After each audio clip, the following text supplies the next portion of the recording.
Assalamu alaikum.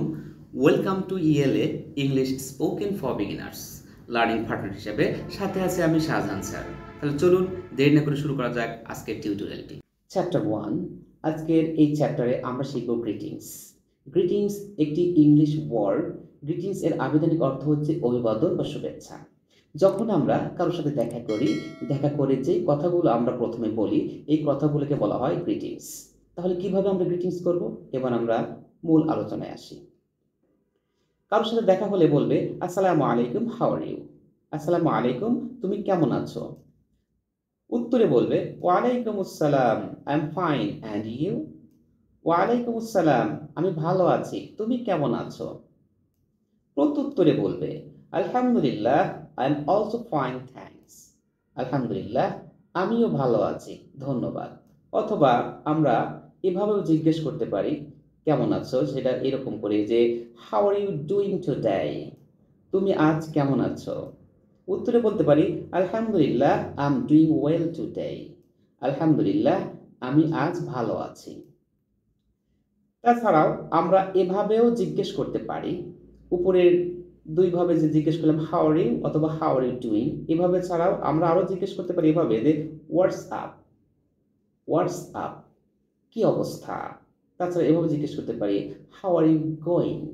তুমি কেমন কি চলছো? অনেক সময় আমরা এভাবে জিজ্ঞেস করি তোমার কি অবস্থা? তুই কোন অবস্থায় আছিস? অথবা তোমার কি খবর? তুমি কেমন কি চলছো? তোমার দিনকাল কেমন যাচ্ছে? এই কথাগুলো বলার জন্য আমরা এভাবে জিজ্ঞেস করতে পারি হাউ আর ইউ গোয়িং, অথবা বলতে পারি হোয়াটস আপ। উত্তর আমরা কয়েকভাবে দিতে পারি। কেউ যদি আমাকে জিজ্ঞেস করে বা আমাদের জিজ্ঞেস করে কেমন আছো বা কেমন আছেন, সেক্ষেত্রে কিন্তু আমরা উত্তরটা ৩ ভাবে দিয়ে থাকি। প্রথমত আমরা এভাবে বলি, যদি খুব বেশি ভালো থাকি তাহলে বলি আমি খুব ভালো আছি, আমি অনেক ভালো আছি। তাহলে এই কথাগুলো কিভাবে বলতে পারি? যেমন এখানে দেওয়া আছে আমি অনেক ভালো আছি। I am okay, I am pretty good. আর যদি বেশি ভালো না থাকি, মোটামুটি ভালো আছি, তাহলে সেই ক্ষেত্রে বলতে পারি I am so so. I am so so. I am simple going on. I am so so অথবা I am simple going on. এভাবে কিন্তু আমরা উত্তর দিতে পারি যে আমি মোটামুটি ভালো আছি। এরপর আমি ভালো নেই, মানে ভালো নেই বললে চলে।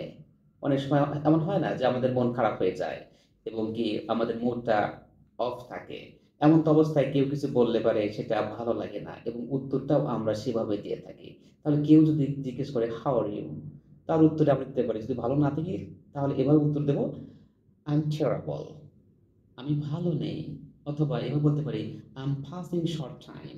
তাহলে আমি ভালো নেই এই কথাটা আমরা এভাবে বলতে পারি আই এম টেরাবল, অথবা বলতে পারি I M passing short time.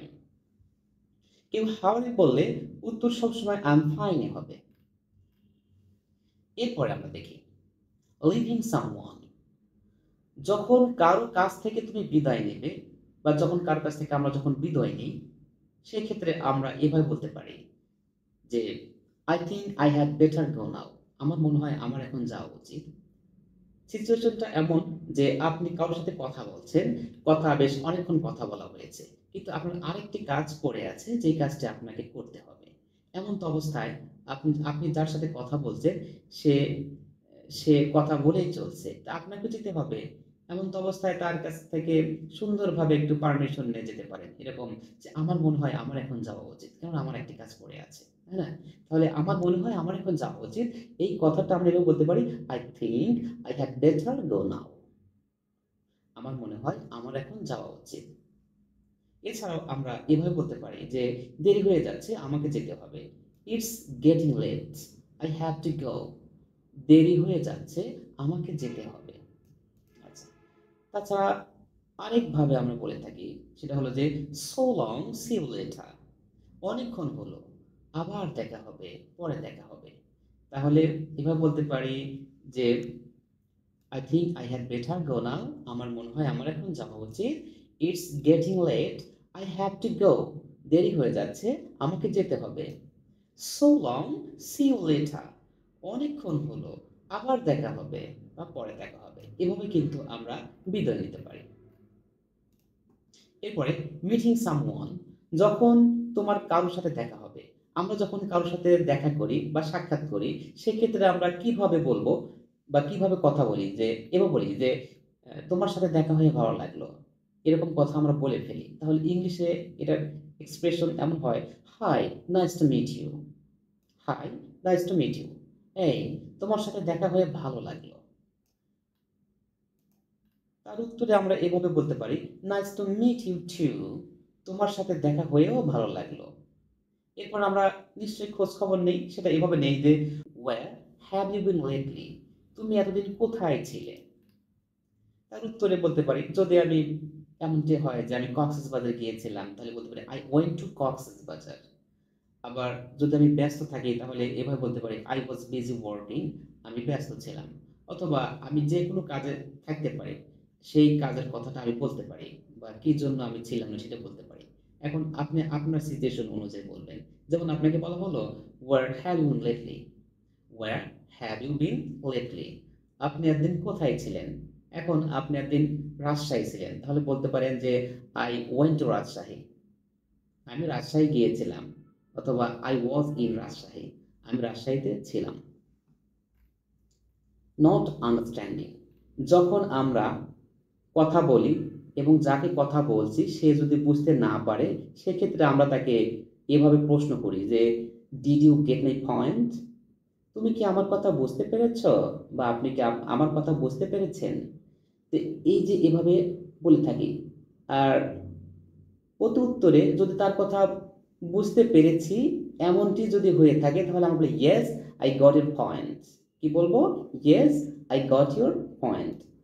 হ্যাঁ, আমি আপনার কথা বুঝতে পেরেছি। আর যদি তার কথা বুঝতে না পারি, তাহলে সেক্ষেত্রে আমরা কি বলবো? যে I am afraid I didn't catch you. আমি দুঃখিত, আমি আপনার কথা ধরতে পারিনি।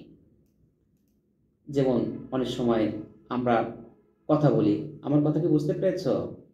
এই বুঝছো? এই শুনছো? আমার কথা কি মনোযোগ সহকারে শুনছো? তাহলে এই কথাগুলো আমরা বলতে পারি, did you get my point? আবার বলি, did you get my point? আপনি কি আমার কথা বুঝতে পেরেছেন? আর যদি বুঝতে পারি তাহলে সেক্ষেত্রে কি বলবো? Yes, I got your point. হ্যাঁ, আমি আপনার কথা বুঝতে পেরেছি। অথবা যদি বুঝতে না পারি, তাহলে আমরা এভাবে বলতে পারি, I am afraid I didn't catch you.